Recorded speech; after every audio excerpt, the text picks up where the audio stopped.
Magandang araw mga kaibigan. Bigyan natin ng reaction, opinion itong post ang balita ngayon.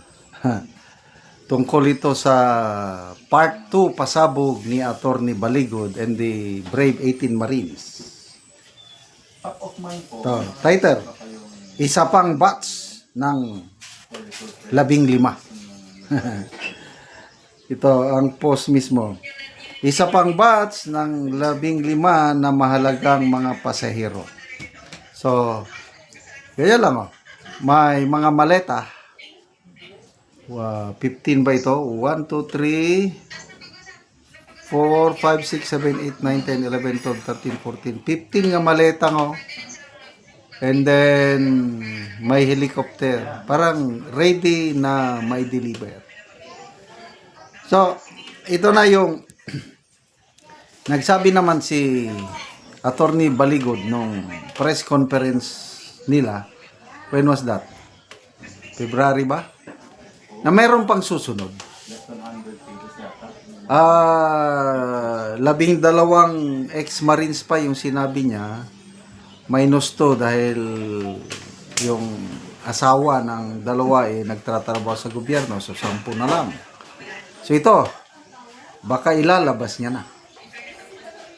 Basta humanda kayo dahil sa nakita ko, marami pang hawak na alas si Attorney Baligod at itong Brave 18 Marines. Hindi nila inilabas lahat. Sa kanyang pananalita, sa mga interviews niya, nakita ko yung strategy niya na unti-unti lang niyang ilalabas para hindi siya maubusan ng revelasyon. Hintayin niya ngayon na mag-react ang mga nasasangkot. Kaya ako, excited na ako dito sa second batch ng pasabog ni Attorney Baligod kasama ang 18 Brave Marines.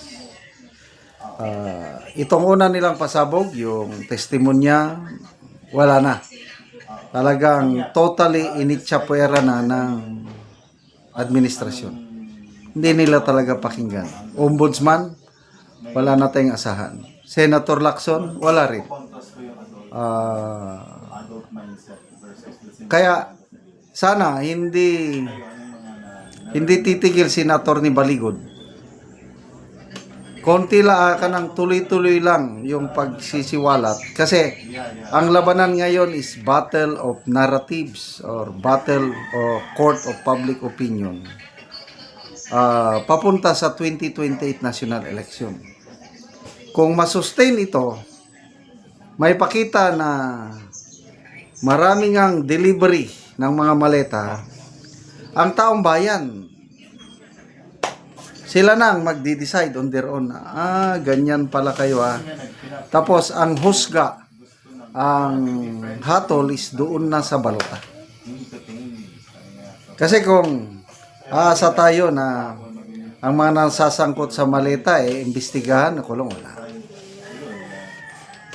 Ito nga, yung mga ICI nila, puros palabas, sarswela, ombudsman, ganun din. Nasaan na yung sinasabi ni Boying Rimulya na meron siyang informant na nagsabi, may picture daw siya na magpapakita ng isang delivery napunta kay dating Speaker Lord Velasco. Tama ba, Velasco noong 19 panahon ni Tatay Digong pa? Wala naman. Natigil na. So, ano lang yun ni Boying, Ombudsman Boying, marunong siya sa saywat. Yung sinabi niya, na 5 sa mga Marines na yan, ex-Marines, may kaso, murder. Nasaan na?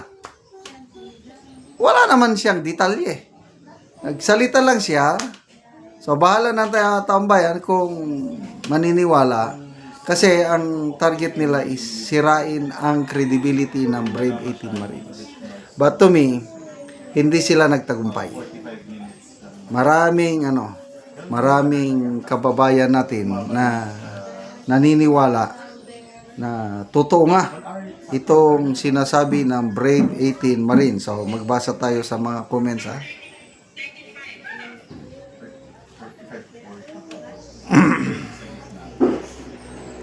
Ito.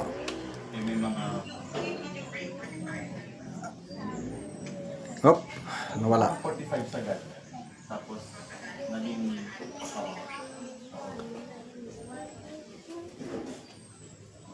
mga bata. Comments. Rodolfo Duldulao, classic 1970s movie.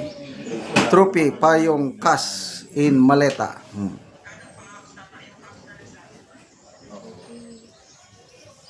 So, first is workshop. 20 Ang mahalaga sa ebidensya ay ang laman. Part 2, Marines, Maleta Story. Since may space ba sa library? Pwede mag-rehearse. Kakaiba ang helicopter. Ayan, very talented ang nag-design. Kahit na totoo pa yung isiniwalat ng 18 Marines, di pa rin makausad kasi marami ang protector ng mga crooks.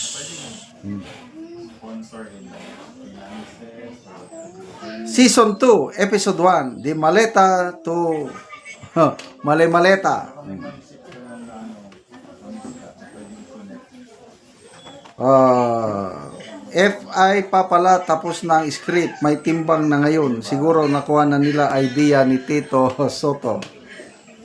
Or yung book club na pwede nga kumonect sa Grabing picture taking yan, galing ng helicopter baka. Oh, speaking of helicopter, 'di ba may bidyong inilabas helicopter ni Saldico, nandun nakasakay si Senator Lacson at yung katabi niya, hindi ko lang masigurado, sinasabi nila na si Senator Tito Soto. Anong ginagawa ng dalawang senador sa helicopter ni Saldico? Oh, 'di ba? Doon pa lang napakalakas na ebidensya na 'yan. Paliwanag nila anong okasyon bakit sumakay sila sa helicopter ni Saldico. So, salamat po Attorney Baligod and the Brave 18 Marines. Nasa likod nyo ang mas maraming taong bayan. Ituloy nyo lang ang laban sa korupsyon. Salamat mga kaibigan sa inyong pagsubaybay sa ating channel. Nakakatulong kayo ng malaki sa tribong Talandig ng Bukidnon dahil ang sweldo natin sa channel na ito is pantulong sa tribo. Namimigay tayo ng libreng hiyero at pako para makapagpatayo naman sila ng mas maayos na tirahan. Panoorin nyo ang video na ito.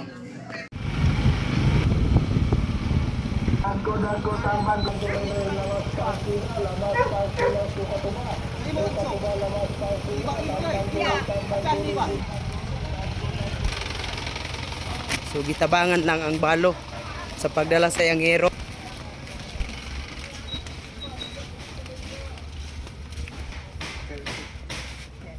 Karon mo na ni ang itsura sa atop ni nanay sa tagaan na mugiro. So naa sa hero mga buslot na og ipang butangan na gani og sako. So mga dagko na gid kayo og buslot. Ipang sumpay-sumpay lang gani ang mga hero nga uban. So ang wala na kuha na ang sako na lang yun. Salamat sa Ginoo daw sa nagtabang sa sin. Oo. So ikaw na nay usa ka kabalo. Oo. Pila na katuig na nay sa imong pagkabalo? 24 na. 24 na katuig. Ayat pa ko nakahol tilaw og tabang nga kasing-kasing. Oo, so wala gyud kasukad na kadawat og tabang. Wala. So karon pa ka. Karon pa gyud Pila na day na nay ang imong edad? 57. 57. So karon pa ang tabang niabot sa imong kinabuhi nga 57 na imong edad. Oo, pila imong anak na nay? Napulo, Napulo. So tanan na naay pamilya? wala pa. Wala pa. Upat pa ang nakapamilya. Upat pa ang nagpamilya. So ikaw lang gabuhi sa imong mga anak. Ako gyud. Mura na kog lalaki kita na akong kuano. Oo. Di man na pareha sa kanang may trabaho. Kung natay trabaho, mura talag lalaki. Oo, gamuso ra sad ka na nay. kamuso ta. Mm. Salamat sa nagtabang sa sin. Labi na karong nga Pasko, nga gitabangan ko. So salamat kaayo. Makaatop na ka. Makaatop na ko. Pila na day ni katuig na imong balay? Yes. 20 na bigay. 20 na katuig. Murag 20 na. Sudugay na gid kayo. Sige, salamat kayo nanay.